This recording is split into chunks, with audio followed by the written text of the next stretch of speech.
जैसे 15-16 साल का बच्चा हो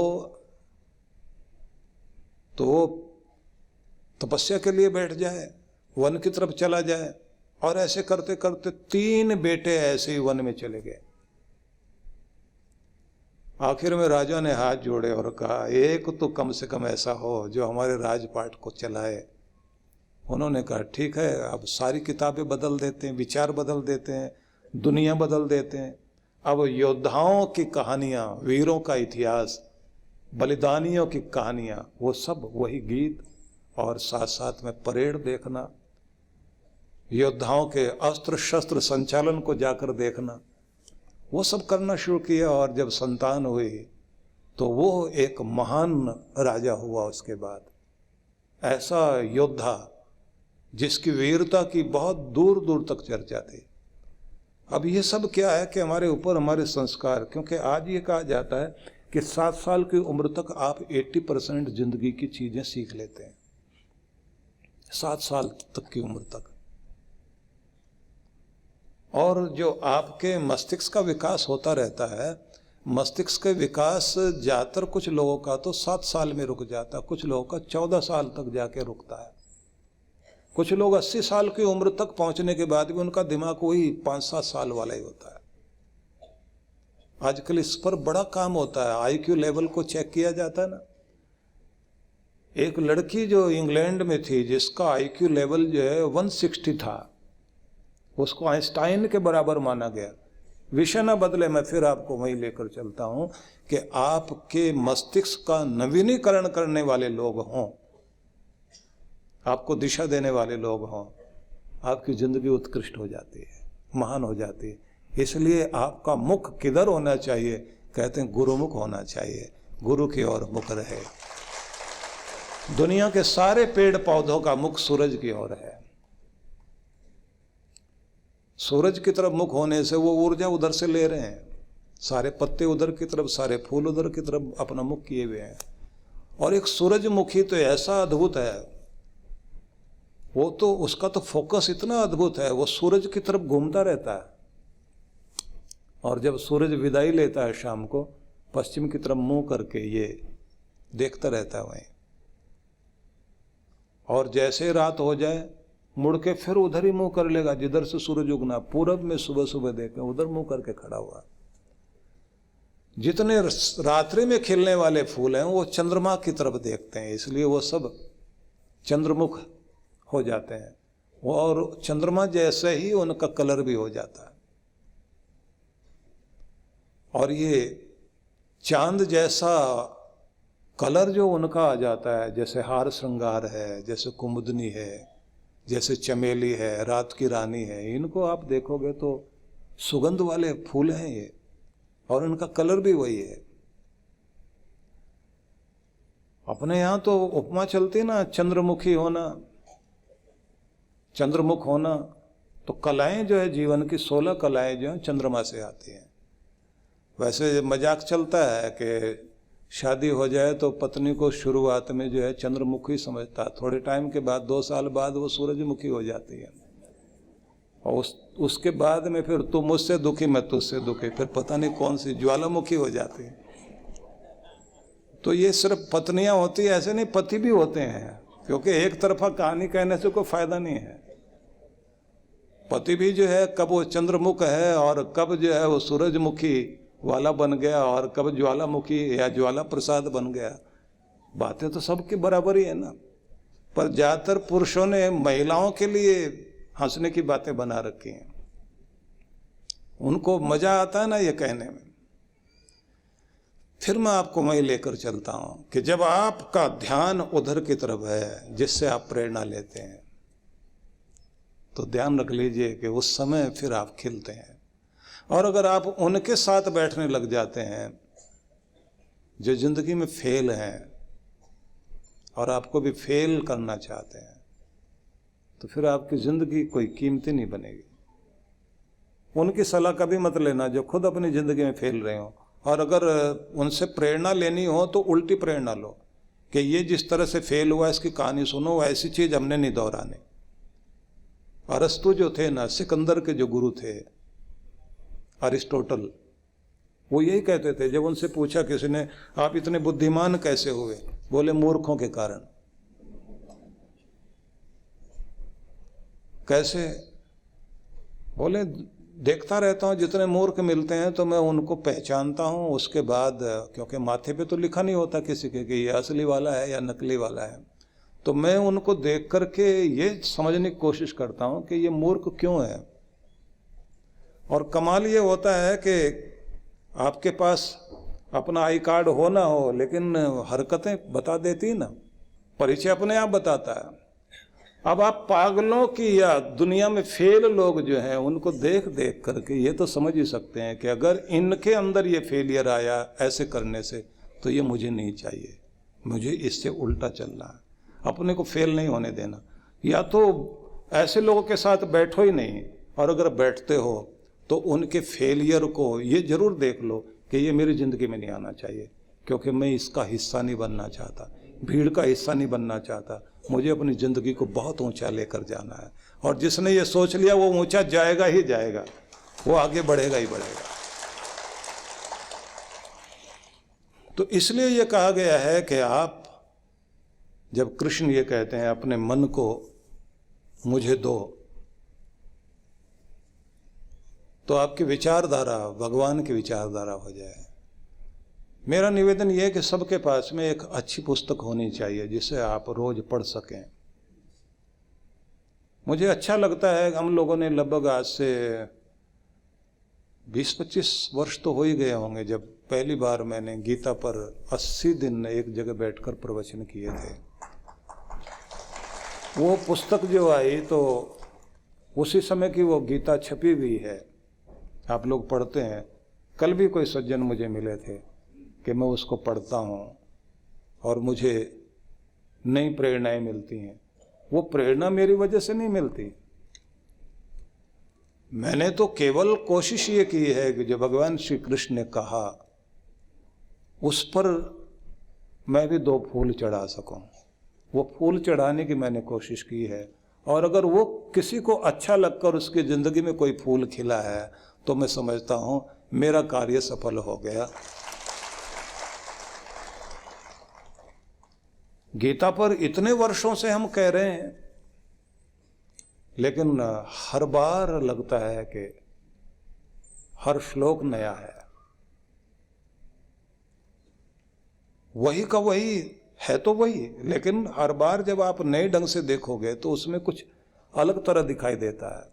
भगवान कहते हैं विचार तुम्हारे मेरे हो जाएं और फिर मेरे भक्त बन जाओ।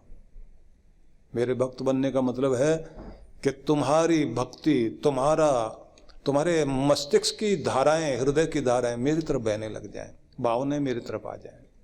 पहले दिमाग मेरा हो जाए, फिर दिल भी मेरा हो जाए, तुम्हारी भावनाएं भी मेरी हो जाए, तुम्हारी प्रेम की धाराएं मेरी तरफ आ जाएं। बड़ा अद्भुत संदेश है ये। मस्तिष्क मुझे दो, और फिर कहते हैं मस्तिष्क से नहीं, अपना हृदय भी मेरा दो, मुझे दो, ये भी मेरा हो जाए। तो मेरे भक्त बन जाओ मतलब तुम्हारी भावनाएं मेरी हो जाए, मेरी भक्ति में लग जाओ। और आगे फिर कहा कि इतना ही नहीं, मदयाजी, तुम्हारे जो कर्म है, मदयाजी का मतलब है मेरे लिए यज्ञ करने वाले हो जाओ। सीधा अर्थ करें तो अर्थ ये बनता है मेरे मन वाले हो जाओ। फिर आगे कहा मेरे भक्त बनो, उससे आगे कहा कि मेरे लिए यज्ञ करने वाले हो, और आखिर में चौथी बात कही मुझे नमस्कार करो। लेकिन इतना ही अर्थ नहीं है, इसका अर्थ पहला ये बनेगा कि तुम्हारा मस्तिष्क, मन और मस्तिष्क मेरा हो जाए, विचारधारा मेरी हो जाए, दिव्य विचारधारा हो जाए। फिर कहा कि तुम्हारा मस्तिष्क मेरा हो गया, बात इतनी नहीं, दिल भी मेरा हो जाए, भावनाएं भी मेरी तरफ आ जाए। आगे वो कहते हैं इतने तक रुक मत जाना, मदयाजी तुम्हारी जो क्रियाएं हैं, जो कर्म करने लगे हो, वो क्रिया भी तुम्हारी मेरी हो जाए।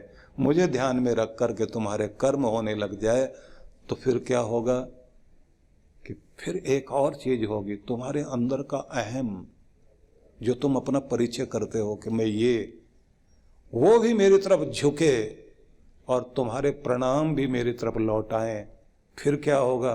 कहते हैं माम एव एष्यसि, तब तुम मुझे प्राप्त हो जाओगे। बस इतना ही करना, दिल भी तुम्हारा, दिमाग भी तुम्हारा, सारी क्रियाएं तुम्हारी, और मैं झुककर कहता हूं मैं भी तुम्हारा हुआ, कि बस इतना कह दो मुझे पा जाओगे तुम। ये अर्जुन को कह रहे हैं। और फिर एक शब्द, क्योंकि यही श्लोक गीता में 2 बार आया, जो मैं ये सुनाने लगा हूं, ये आखिर में गीता के 18वें अध्याय का 65वें श्लोक में, यहां कृष्ण भगवान ने आखिरी का शब्द बदल दिया।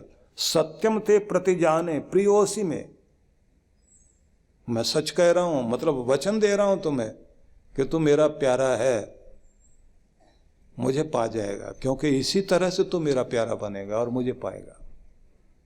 दिल भी उसका, दिमाग भी उसका, क्रियाएं भी उसके लिए। और अगर झुकना भी, आदर भी देना है किसी को, कि तुम्हारा आदर भी मेरी तरफ लौट आए, तुम्हारे लिए आदरणीय भी कोई हो, तुम्हारे लिए प्रातस्मरणीय कोई होना चाहिए, सुबह उठकर जिसे याद किया जा सके, भगवान ही हो जाए। भगवान के प्रति ही तुम ये करने वाले हो। और वो प्रभु जिसके लिए गीता में ही कहा, उपनिषदों में भी एक श्लोक आया जो उपनिषद और गीता में दोनों जगह है, जहां ये कहा गया, न तद भासयते सूर्यो न शशांको न पावकः। परमात्मा का धाम, सूरज वहां नहीं चमकता, लेकिन करोड़ों सूरज जैसा प्रकाश है। वहां चंद्रमा नहीं है, लेकिन चांद की चांदनी है। न पाव कहा, न कोई आग है, प्रकाश फिर भी है। और आगे कहा, अर्जुन यत्र गत्वा न निवर्तन्ते, जहां जाकर लौटना नहीं चाहोगे, तद्धाम परमम मम, वही है मेरा धाम। कि तुम मेरा पता पूछना चाहता है ना, वो दुनिया है मेरी, वो धाम है मेरा, वो साम्राज्य मेरा, जहां जाकर फिर लौटने की इच्छा नहीं होगी, क्योंकि सारे गम खत्म हो जाएंगे, सारी चिंता वहां खत्म हो जाएगी, सारी पीड़ाएं खत्म हो जाएंगी, भूख प्यास जितनी भी इस दुनिया में जलाने वाली, सताने वाली चीजें हो सकती हैं, वहां उनका प्रवेश नहीं है। फिर वहां क्या है? प्रेम ही प्रेम है, आनंद ही आनंद है, खुशियां ही खुशियां हैं। मेरी गोद, मेरी शरण सब कुछ तुम्हें देगी, मेरे शाश्वत धाम को तुम प्राप्त करोगे। वेदों में इसको कहा, यत्र ज्योति रजस्रम यस्मिन् लोके स्वरहितम तस्मिन् माम धेहि पवमान अमृते लोके अक्षिते। उस अमृत लोक में लेकर चल तू मुझे, जहां सुख ही सुख है और तुम्हारी ज्योति जल रही है। यस्मिन् लोके स्वरहितम, जिस लोक में जाकर मुझे अनंत सुख की प्राप्ति होगी, भगवान तू अपने उस लोक में मुझे लेकर चल। तस्मिन् माम धेहि पवमान, हे पवित्र करने वाले भगवान, वहां लेकर तू चल मुझे। जिसे कबीर ने जो कहा वो अलग तरह से, चल हंसा उस देश। हंसा मतलब राजहंस, ये आत्मा। हमारे साधु सन्यासियों के नाम के आगे हंस शब्द लग जाता है ना, परमहंस। तो परमहंस का मतलब है परम, ये आत्म तत्व, जो उस आत्म तत्व के को परमात्मत्व के लिए उड़ान भरने के लिए तत्पर है। ऐसा एक व्यक्ति जो हर दिन परमात्मा के धाम में पहुंच रखता है और वहां आनंद लेता है। तीर्थ का भी, जैसे नाम के आगे तीर्थ लगाते हैं ना, महात्माओं के नाम के आगे परमहंस भी चलता है, तीर्थ चलता है, पूरी चलता है, आनंद चलता है, गिरी चलता है, ऐसे नाम लगे होते ना आगे, पूरी, गिरी, तीर्थ भी लगा हुआ होता है। एक शब्द होता है तीर, तीर मतलब किनारा। एक शब्द और होता है उत्तीर्ण, तीर हुआ किनारा, उत्तीर्ण का मतलब है इस किनारे से पार करके जो उस किनारे पहुंच गया, मतलब पास हो गया। किसी को पास हो जाना कहते हैं ना, पास हो गया, तो उसको हिंदी में बोलते हैं उत्तीर्ण हो गया। उत्तीर्ण का मतलब क्या हुआ? इस किनारे खड़ा था ना, अब तक इस क्लास में था, पार करके उस किनारे पहुंच गया तो उसे हम बोलते हैं उत्तीर्ण, कि वो उस किनारे पहुंच गया। और कहते हैं तीर्थ वो है जो तारक हो, जो इधर से हमें, जहां हम दलदल में फंसे हुए थे, यहाँ से पार कराकर हमें दूसरी दुनिया में लेकर चला जाए, परमात्मा से जोड़ दे, वो है तीर्थ। तीर्थ हो जाना मतलब, तीर्थ की तरफ जाने का मतलब है हम अपने आप को पार कर सकें, इस असार संसार से ऊपर उठ सकें। परम पूज्य सद्गुरुदेव श्री सुधांशु जी महाराज के पावन सानिध्य में कोलकाता में परिवर्तन के लिए सत्संग कार्यक्रम की रूपरेखा दिनांक 20 से 22 दिसंबर 2024 प्रातः 9 से 11 बजे, सायं 5 से 7 बजे। विशेष 21 दिसंबर दीक्षार्थियों से साक्षात्कार प्रातः 11:30 बजे, सुंदरकांड पाठ दोपहर 12:30 बजे। 22 दिसंबर रक्तदान शिविर प्रातः 10 बजे, गुरु मंत्र दीक्षा प्रातः 11:30 बजे। स्थान science city auditorium, Topsia, Kolkata. आयोजक विश्व जागृति मिशन ट्रस्ट, कोलकाता। संपर्क सूत्र। आप सपरिवार सादर आमंत्रित हैं।